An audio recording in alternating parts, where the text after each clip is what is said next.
In this video, I'm going to show you how to construct a rectangle using Geogebra. The first thing you're going to do is you're going to right-click anywhere on this graphics view and you're going to hit axes to remove the X and Y axis.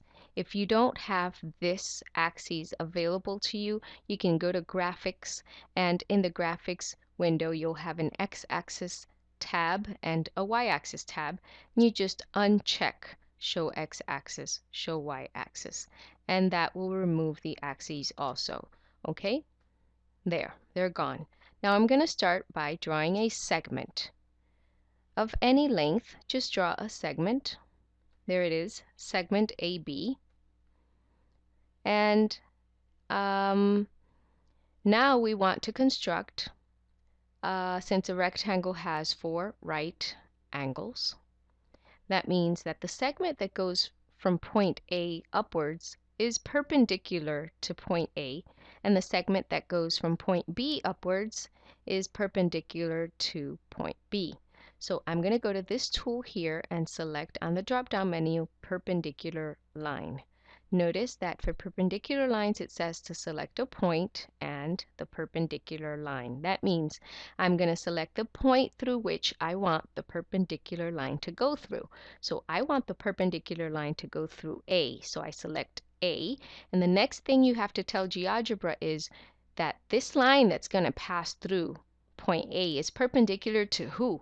So it's perpendicular to this segment. So click on that segment and notice how Geogebra has drawn a perpendicular line that passes through point A and is perpendicular to the segment that you said you wanted it to, okay?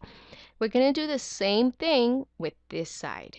Now the perpendicular tool is already activated, so you don't have to hit it again. Remember, the first thing it asks for is a point through which the perpendicular line is going to pass through, and the second thing it asks for is which segment is this line that's going to pass through B going to be perpendicular to. So it's going to be perpendicular to this segment. And there you have it. You have your 2 perpendicular lines. And these are just guidelines that help us construct our rectangle. Okay, now what else do I need? I need a vertex somewhere on this line. I need a point. And I don't want to make this into a square, so make sure it looks like a rectangle. You know, these sides will be, let's say these are the shorter sides, and this is going to be the long side. So let's say somewhere around here. I'm going to insert a point on this line. So to do that, we go here to this tool and select point. I want a point on line B. So how do I know this point will be on line B? Well, I am going to put my cursor near the line and see how it highlights. That means I'm on line B. So I click on it, and there I have a point on line B. Okay, why do I need this point? Well, now I'm going to construct a line that goes across like this, but not just any line.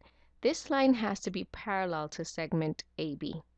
So from previous videos, to do a parallel line, you hit the parallel line tool, and remember it says select a point and parallel line.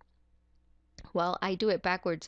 I select the line I want to be parallel to first. So this is the line I want to be parallel to, and notice that automatically it gives you a line that is parallel to this line throughout. And the next thing I do is, where do you want this parallel line to go through? Well, I want it to go through C. And there it is. Okay, now I need to construct another vertex, which is the one here in the corner. So again, I'm going to use, I could choose point and have a point right there. The 2 lines intersect and they're both highlighted. That tells me that the point will be at the intersection of both. Or I could use the intersect tool, and it's going to do basically the same thing. I click on this line and this line, telling Geogebra these are the 2 objects that I want the intersection of, and there it is. Okay, now I've constructed a skeleton for the rectangle. I have not constructed the segment that goes from CD, or the segment that goes from DB, or the one that goes from AC. I have not constructed that yet, but I've done some work to know where exactly I need to connect those segments. So let's remove these guidelines. To do that, you go to this tool and it says Show Hide Object. And now you click on all the objects that you want to hide. And there they are. And then you hit the Move arrow, and that makes these objects disappear. See, this is why I call this a skeleton. And now I construct the segments. Take your segment tool, click on the segment points right there and right there. My rectangle is done. Okay, now you know that I like to move these labels outside of the polygon, and inside the polygon I'll just use the measure of the angles. Okay, how do I know this is a rectangle? Well, the definition says it's a parallelogram with 4 right angles, so I can measure those angles just to check. Go to your measuring tool, hit angle, and remember we use a clockwise motion. So if I want to measure angle A, I hit this segment first, then this one. If I want to measure angle C, I hit this one first, then that one, and then this one first, then that one, always in clockwise motion. I'm going to show you, if you do not do it in clockwise motion and you do it counterclockwise, which means hit this one first and that one second, you will get the measure of the angle outside of the polygon. You see? Okay, so always go in clockwise motion, so that would be this one, then this one. So you get the inside measure of the angle, and notice they all measure 90. That means that this is in fact a rectangle. I can also find the measure of the segments. Going to the measuring tool, distance or length, you hit on each segment and you will see that opposite sides are congruent, which we already knew for parallelograms. Okay? Now, the neat thing here also is that I can move this rectangle like this and see how the sides change their measures.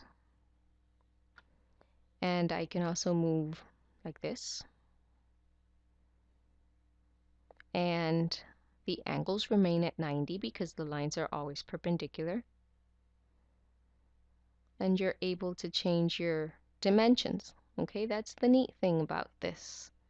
And we can go as far as creating a square. If I just raise this to 6.84, I'll have a square. So there you have it. I want you to add to this. I want you to look for the diagonals, the intersection of the diagonals. I want you to measure the diagonals. I want you to check if the diagonals bisect the corner angles or not. I want you to change the colors, the font, put a title on it.